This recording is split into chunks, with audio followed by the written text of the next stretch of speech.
We're continuing on Mishna Berura Siman, Hilchot Shabbat, and we're in Siman Resh Pei Dalit is what we started, the halachot of Haftarah, that the reading of the Haftarah was instituted historically because perhaps Antiochus, the king of Yavan, made a gezerah that the Jews cannot read the Torah publicly, and hence Chazal came up with this fix of Haftarah, that part of Navi that relates to the story and to the message of the parasha should be read by 7 people, mimicking the same structure of Kriyat Torah on Shabbat morning, and hence we said L'chatchila Haftarah should be at least 21 psukim. That's 7 times 3, which is 3 psukim minimum for every aliyah.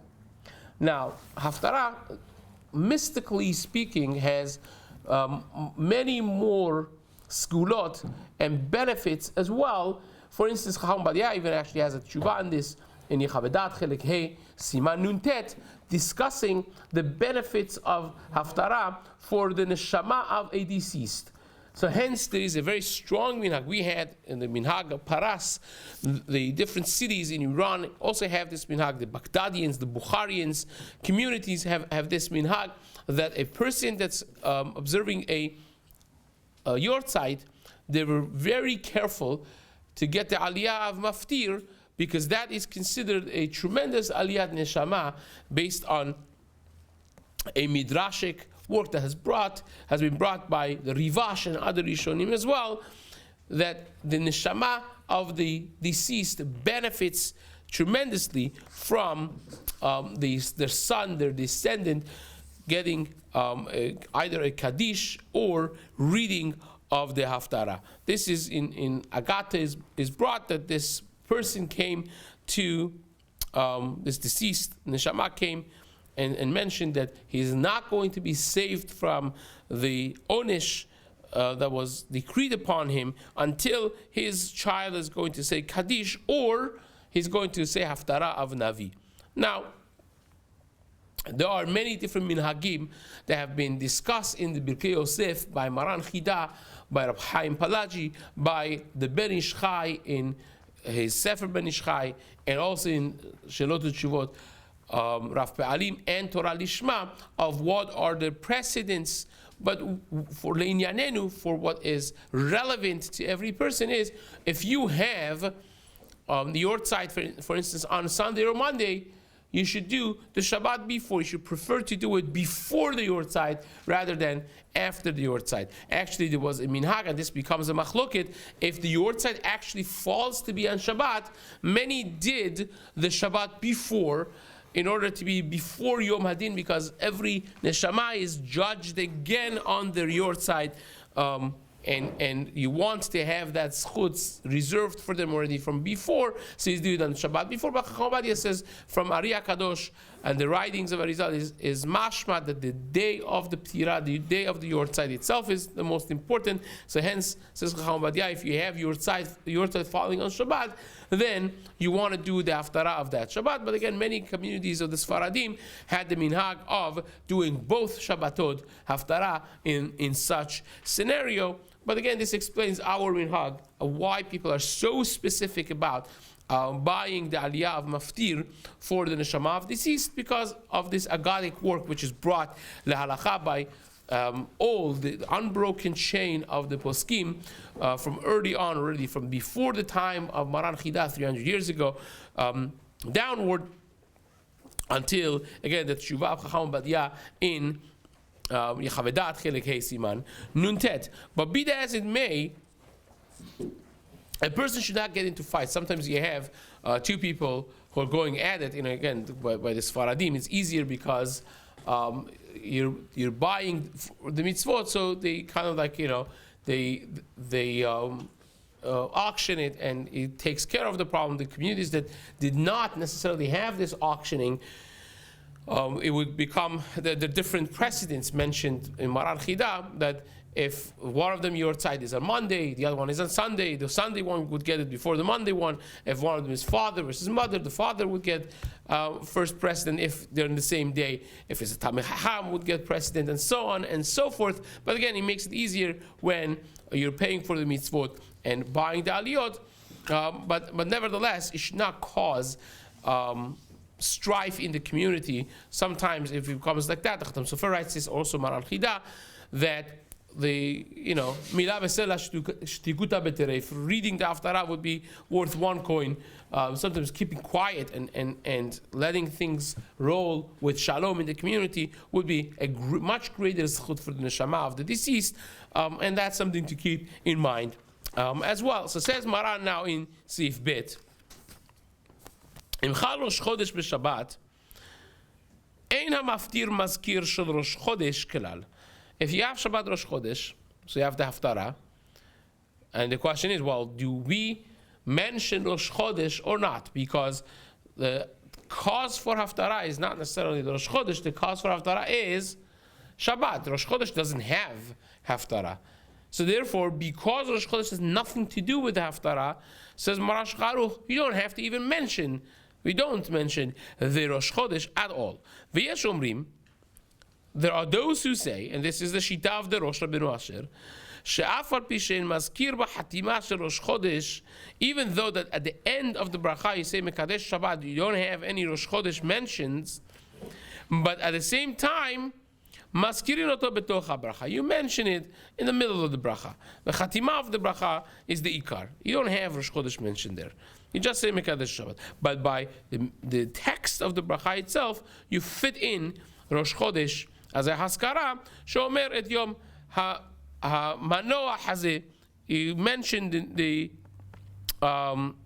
name of Rosh Chodesh v'et yom Rosh HaChodesh hazeh v'aminhag kisvara rishona. Says Marash Charuch, the minhag is not to mention Rosh Chodesh at all. Says the Mishna Berura, the reason for it is because if it wasn't because of Shabbat, the Navi would not be read on Rosh Chodesh. So Rosh Chodesh has nothing to do with Haftarah, and hence is not going to be mentioned. Says Maran in Seif Gimal, Sarich lechaven lebrachot hakorim b'Torah u'beluchot hamaftir v'yaneh achareim amen. You can't just be a passive bystander in the shul, just sitting there doing your own thing. You must be participant, at least by listening and having kavanah to the brachot that are being said by the people who read the Torah, who go up to the Torah, v'livrachot hamaftir, and also to all the brachot that the maftir says, and answer amen after them. V'yalu lo la'ashri minyan me'a brachot. And this, of course, takes care of a massive problem of finishing me'a brachot. The Gemara darshins from Ma Hashem Elokecha shoel meimach, that don't read ma ela me'a. Hashem wants 100 brachot from every person every day, and we know the takara of David HaMelech to say 100 brachot every day when 100 people were dying out of a magefa, and this was something that stopped the magefa. Hence, we need to keep count of the brachot, and normally speaking, in a regular weekday, it's not such a big problem, because you have 19 brachot in every Shemona Esrei. 3 of them will give you already 57 brachot, and if you're washing at least twice for Seudah, that will give you another additional 6 brachot, one of Nitlat Yadayim and Hamotzi, and the other one 4 of Birkat Hamazon. So that will give you already 12 brachot extra. That gets you already to 70 almost, and saying that the Kriyat Shema for over there, and the 19 brachot in the morning already gives you the 100 brachot without even other brachot that the person makes for Birkat HaNe'anin and bathroom and so on and so forth. So you're set to go. But on Shabbat you're missing that, because whereas you have 4 tefillot of Musaf, but each one of them really has only 7 brachot, which gives you a subtotal of 28 brachot, which you, to begin with, are missing 30 brachot right there off the bat, and the Sudot don't help that much necessarily. So many people say Birkat Besamim and so on, but many times you're going to be ending with a shortage of some. And this helps, because every person that goes up to the Torah says 2 brachot. If you have in mind, they have in mind, that's already 14 for you, plus the brachot of Haftarah, two in the beginning and end, and the brachot of the maftir. So that adds up very quickly to the very needed brachot that you're missing on Shabbat. So therefore, says the Shulchan Aruch, you should have in mind, and that counts for you as well. Ya'alulo la'ashlim minyan me'abrachot. Fine. Says the Mishna Berura.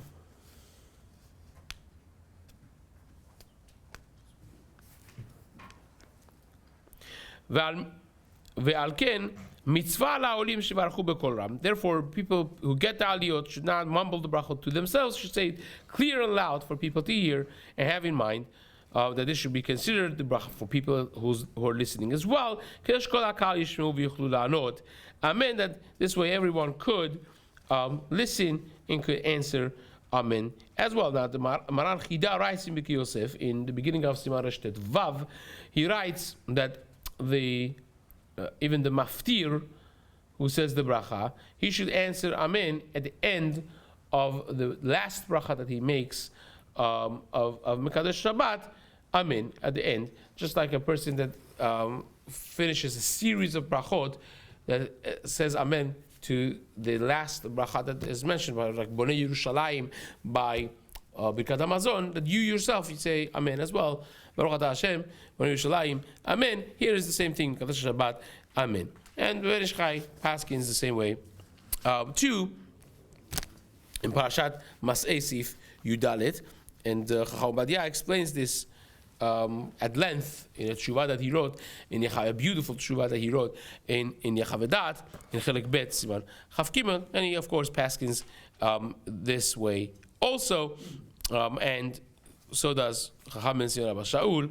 Now he adds really that the Kaf HaChaim, who disagrees with this, and says the minhag is not to answer Amen, but Maaseh the halacha is to answer Amen. Disagrees with the Kaf HaChaim, and if you're in a place that the minhag of the shul is not to say Amen, of course, you will say it quietly to yourself, says Rabbi Zion Rabbi Shaul, not to deviate directly and openly, publicly from the minhag of the kahal. Now, obviously there are different nuschaot in the brachot of the Haftarah. Every community should really do their own minhag, the way that it has been developed in their given prospect community that they come from. Now, the fact that you answer Amen on the bracha of the people who get an aliyah, and it's considered for my me'ah brachot, for my 100 count of the brachot that I need,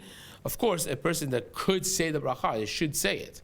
We're not disagreeing with that, because this becomes at least a questionable thing. So this way, you can say brachot on fruits at the end or beginning of the Seudah, and because besamim, to have Chacham Ovadia, for instance, had his Rebbetzin would maintain different plantations of besamim, of aseh, ispeh, and he had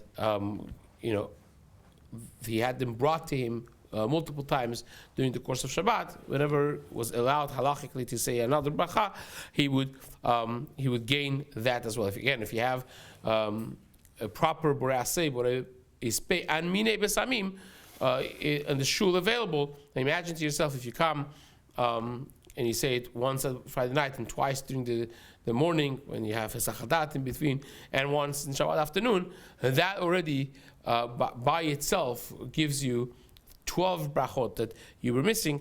And again, that would be something to keep in mind as well, that this kavanah to the brachot is b'diavad.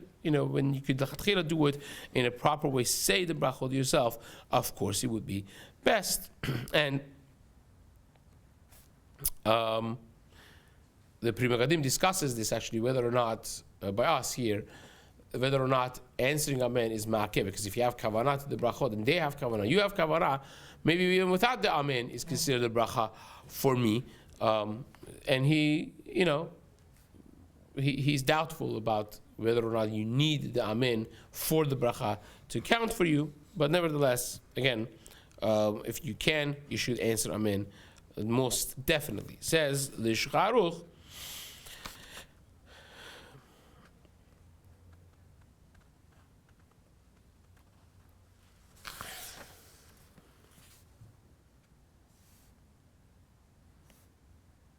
make sure that we finish this. V'achareim amen is still going in Mishna Berura ot vav now here. When you answer amen, it's considered as if you said the bracha yourself. Of course, you don't answer amen after emet v'sedek. That's the first bracha in the haftarah, right? The second bracha at the beginning, before the reading of the haftarah, is where you answer amen. She'en bracha shachar haftarah. She'en ze siyum habracha. That's not the end of the bracha, but rather it is just a pause in the middle of a bracha. Same thing would be after nemarim be'emet. That also is not the end of bracha. So both in the beginning and in the end of haftarah, you have a pause which does not deserve amen. Before haftarah is when you say hanemarim be'emet, the minhag is people answer emet, and by the end brachot that you say, you don't answer by emet v'sedek, but rather in the next upcoming bracha after that. So it says,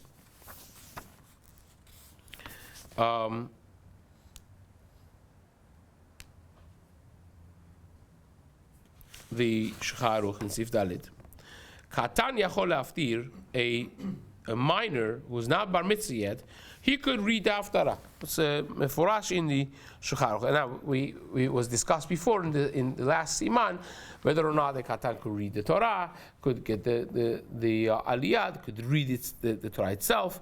How about the entire Torah? How about partial reading of the Torah? And we mentioned that at least the minhag of, or it was mentioned probably here when I wasn't here, that at least the Sfaradim have more stringencies developed more than the Ashkenazim in many communities. But here specifically we're talking about the haftarah. So katan yachol laftir. The Shulchan Aruch says a minor could be the maftir. And the Rama adds, if you called up somebody that can't read the haftarah himself, he could say the brachot, and another person would say, the haftarah, you should not be doing this. Now, this actually becomes very important when you couple this together with the Seifim Shulchan Aruch that we had yesterday of perhaps lechatchila having a sefer haftarot that's written on klaf with ktav ashurit kasher. So the question begs, which one is better? If you have a haftarot written on a klaf, then 90% of the people can't read it. So you will end up with the reality that Reuben would say the brachot of haftarah, and Shimon would be reading it because he's the Baal Koreh that prepared it. And many poskim would tell you that's better to have a haftarah that's printed on a piece of paper, or we said yesterday, a full Tanakh, whatever it is, and have the person that gets the aliyah of maftir read it themselves, then have a more mehudar sefer haftarot on klaf, and not have the person that says the bracha read the actual haftarah. So that's important to keep in mind as well, which leads us to the Mishna Berura that says, if a person is katan, well, Mishna really doesn't talk about the katan. He goes mainly on the Ramah, that a person that doesn't know, someone else could be reading for them. So he read let's say he called up a katan to the Torah for maftir, and it turns out that the katan doesn't know how to read the haftarah, right? So same would be for an adult as well, that you call an adult to haftarah, and then he tells you that he can't read the haftarah. You can have somebody else come up and read it for him. Now, בדיעבד אמרינן, שגם בזה עיקר כבוד לתורה, שנקרא הדבר שקראו בתורה בתחילה, לשם מפטיר. פיין. שהרי הפסיק בקדיש מקודם, והפרי מקדים כתב דים יכול, על כל פנים לומר מילה במילה, at least the person should be saying it, word for word, after the person who is reading, כשמקרין אותו, טוב יותר שהוא בעצמו, שקרא בתורה לשם מפטיר, יאמר אחר כך ההפטרה, וברכותיה גם כן, if you can somehow make it happen that the person that said the brachot is going to also read the maftir, that's obviously something that you should be doing. Fine. Now, one element before we go on in Mishna Berura, even though it's not discussed over here by the Chafetz Chaim, by Mishna Berura himself, is the fact that if you have a katan that could be reading it, it's the same thing as zimun. When you have a minor part of the Seudah, if he has reached an age of peutot, that he understands business transactions, he understands buying, selling, ownerships, and so on, he is mature enough to be part of a zimun. Here also it will be the same thing, that will be based on the sharpness of the mind of the katan, and once he has gotten to that level of understanding and maturity, he could be reading the maftir. So you're not talking about a 4-year-old, you're talking about a kid that understands and is mature enough to be considered at the age of peutot. So that's one element, and the minhag of us, the Sfaradim, is that the katan does read the maftir, but there has been historically a lot of back and forth about this, which we're out of time right now. We're not going to get to discuss it, but the Kaf Chaim and Rabbi Aaron Ben Shimon in his Nahar Mitzrayim and others discuss it, which Bezat Hashem will maybe continue with this in the days to come. Hazaku Baruch.